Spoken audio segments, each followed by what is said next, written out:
In previous lectures, we have discussed about resolved shear stress, and we have found out the relation between tau RSS, that is shear stress, with applied stress and a Schmidt factor. And you can write it as tau RSS equal to sigma m, where m is nothing but your Schmidt factor, and that is for a single crystal.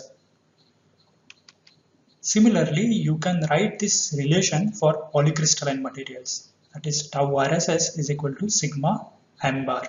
That is an average, or that is m bar is an equivalent Schmidt factor. And for FCC and BCC materials, this m bar is given as is equal to 1 upon 3. Now, if you look at this table where I have mentioned about different elements and their crystal type and slip system and corresponding tau CRSS. So if you see for nickel, copper, gold or silver, they all have a FCC structure and they all have one slip system, that is 111 plane and along 110 direction. But however, you see the tau CRSS for them is different. However, if I look at this relation, I can't able to find out which material will show me a higher shear stress or higher resolved shear stress. So even though they have the same SIP system or same crystal structure, tau CRSS is different, and that is depending on the yield stress, their yield stress. But this relation doesn't give me any idea about bonding. So if I consider nickel, copper, gold or silver, they have different tau CRSS having the same crystal system. So is there a way that I can find it out, this tau CRSS, or is there a way where I can correlate the shear stress with a bonding or internal structure of material, or depending on the nature of these elements rather than just a slip system? We don't get any idea about bonding. As I mentioned, copper and nickel have both FCC, they have same slip system but a different tau CRSS. So we have to find out a relation between the bonding or internal structure of the element with respect to stress required to cause slip. So before moving to that, I would like you to find out what is Taylor factor. I have mentioned an average Schmidt factor over here, or equivalent Schmidt factor. I would like to find out what is a Taylor factor. Now let's see what is the stress that is required to cause the dislocation moment. So that stress is called as Peierls Nabarro stress. I have a dislocation over here, and this dislocation has to move, and I need to apply a shear stress to cause the dislocation moment. And this depends upon the nature of interatomic bonding, because as this dislocation moves, there is a formation of bonds and breaking of bonds, and that will happen as this dislocation move along on this slip plane. So this is quantified using a Peierls stress or Peierls Nabarro stress. This is called as Peierls stress or Peierls Nabarro stress, and which is given as tau Pn, which is Peierls Nabarro stress, equal to G, which is nothing but a shear modulus exponential of minus 2 pi W upon B, where W we have seen this as a width of a dislocation. So G is shear modulus, W is a width of a dislocation, and this can be given as D upon 1 minus mu, where mu is Poisson's ratio and D is nothing but a interplanar distance. So D is nothing but this interplanar distance, which is marked over here. So the derivation of this Peierls Nabarro stress is beyond the scope of this course, but however you can find out some interesting mathematical relations, or you can get more information about Peierls Nabarro stress in this paper. So here you can see that as in the last part we have seen this W, that is the width of dislocation. So let's see its effect on Peierls Nabarro stress, that is tau P or tau Pn.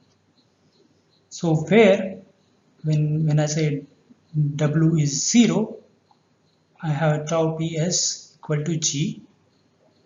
When W is equal to B, I have tau P as G upon 400. When W is 5B, I have tau P as G upon 10 to the power 14. When W is 10B, I have G tau P as G upon 10 to the power 27. So you can see that with increment in B, a small increment, there is a large drop in shear stress which is required for dislocation moment, which is nothing but a Peierls Nabarro stress.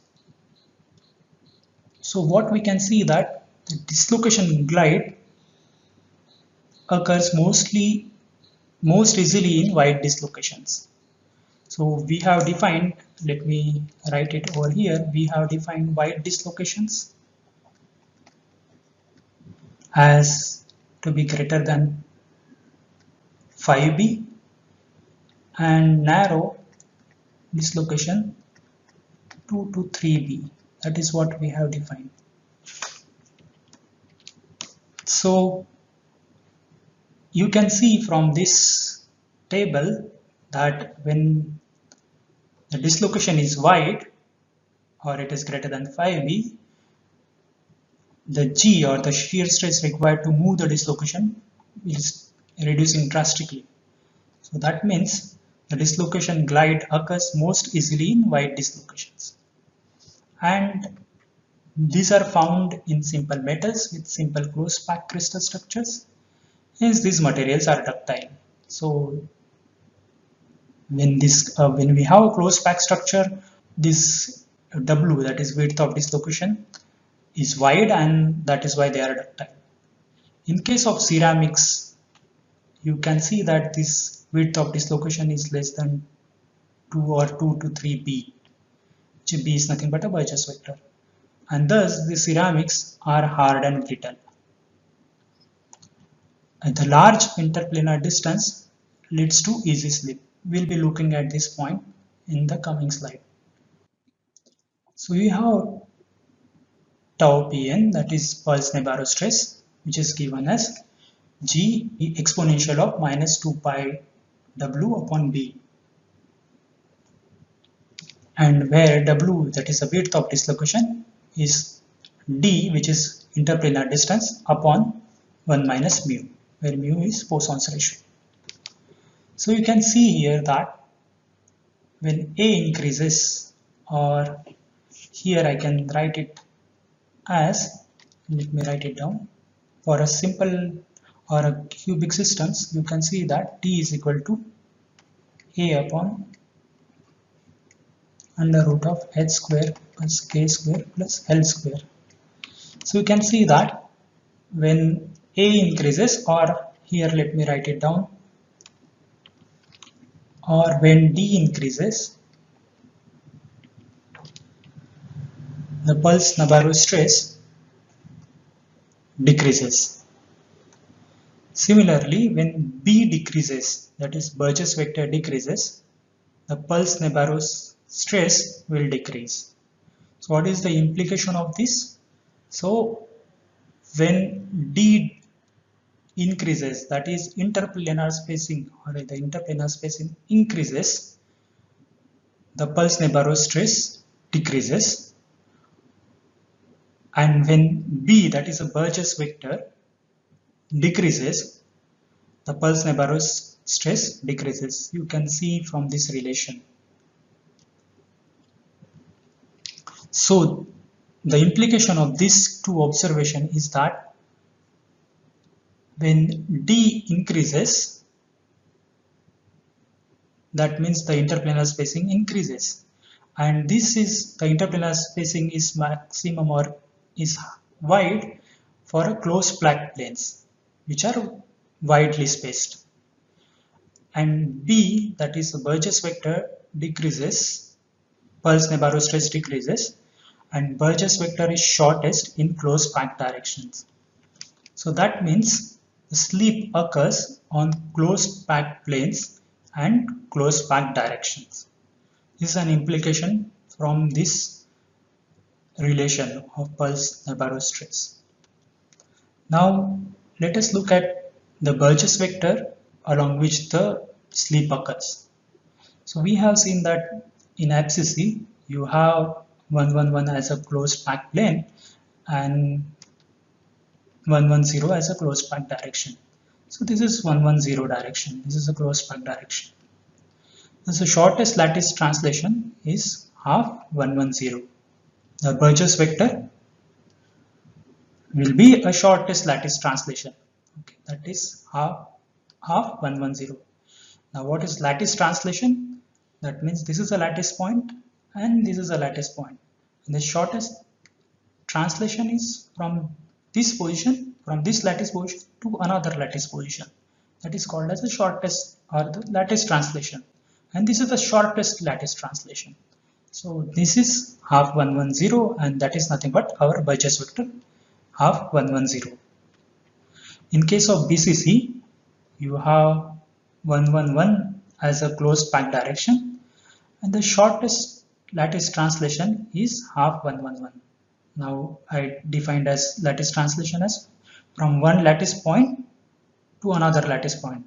So the translation from one lattice point to another lattice point, and this is the shortest translation along 111 direction and it is half 111, and thus the Burgess vector will be half 111. Now in case of B2 structure, so you know B2 structure. So in B2 structure you have corner atoms occupied by one type of element and the center atom is occupied by another type of element. It looks similar to BCC, but it's not BCC structure. It is an ordered solid solution where corner atoms are occupied by one type of elements and the center atom or the center, that is half position, is occupied by another type of atom or element. Now in this case, what is a shortest translation vector? So this kind of structure you can see it in CSCl or nickel aluminide. So here in this case the shortest translation vector is this vector, which is along 100 type direction. Why so? Because we define lattice translation vector as a translation from one lattice point to another lattice point. Though this direction is the closed packed direction, however, the lattice translation vector will, for this case, will be from along 111 direction, will be from this position to this position, because this is a different lattice point. This is not the same as this lattice point. So for this structure, the lattice translation vector along 111 direction must be from this position to this position, and thus the shortest translation lattice vector will be from this position to this position, because both are the same lattice, both are the same type of lattices. So this is our shortest translation vector. Thus in case of this kind of B2 structures, you have the shortest lattice translation as A100 or not A by 2 111. So another lattice translation vector, I will write it here as A111, not A by 2 111. So this is another lattice translation vector, and this is another lattice translation vector, and this is the shortest one. So thus we have the Burgess vector has to be B100. Or you can have another lattice translation vector to be in this way. Let me write it down. So you can have another lattice translation vector. which is marked over here, and that is B110. So here in this case, these dislocations or these Burgess vectors marked by half 110 in case of FCC are called as perfect dislocations. So these are coming from one lattice point to another lattice point. So these are called as perfect dislocations. Now there are cases where this dislocation will split, and that we'll be looking at in our course, and they split in this fashion. Marked by these blue arrows, they split in this fashion, and you can see that now this position when they are splitting or they are moving, so this is a lattice point, but there is no lattice point over here. But this dissociation of this Burgess vector can be possible. So this is not our lattice point, and thus these are not perfect dislocations, and those are called as partial dislocations. Those are not a lattice translation vector. So these are not a lattice translation vector. So they are not ending at any lattice point here. And those kind of dislocations are called as a partial dislocations. So let's come back to Peierls Nabarro stress. So we have Peierls Nabarro stress, which is tau Pn equal to g exponential of minus 2 pi w upon b. And let's consider this case which is mentioned here, and let's consider these slip planes. So here the interplanar distance between these slip planes is d2, and the slip distance between them is b2. So you can see that this is a position, and this position you get it after a moment of b2, that is a slip distance. Now let's consider this planes where the planar spacing is d1 and the slip distance is b1. So according to this relation where the slip or the Peierls Nabarro stress will be lower. So as I mentioned that for this, the Peierls Nabarro stress will be lower for planes which are widely spaced and along the close packed direction, that is along a Burgess vector b here in this case. So you can see that these planes are widely spaced as compared to these planes which are marked.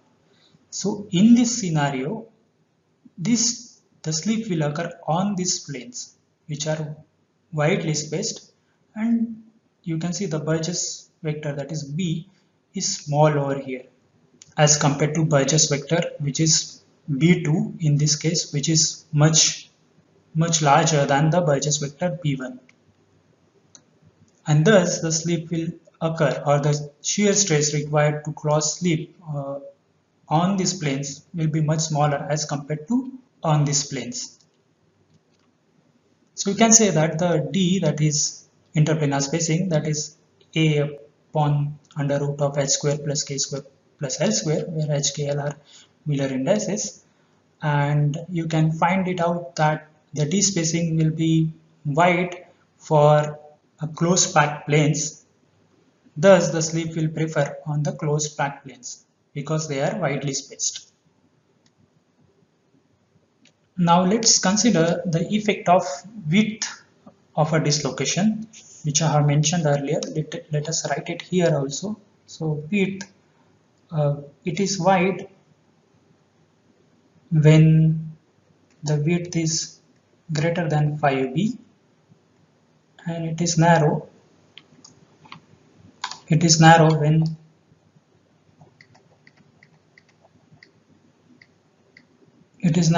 width is around 2 to 3b. So you can see that in case of metals, especially in case of FCC metals, the dislocation width is wide. That is why the pulse stress will be narrow for FCC metals, and that is why most of the FCC metals are ductile, or the alloys which have an FCC structure are ductile as compared to BCC, where the width of dislocation is narrow and the pulse stress is moderate as compared to the other materials which has ionic or covalent bond.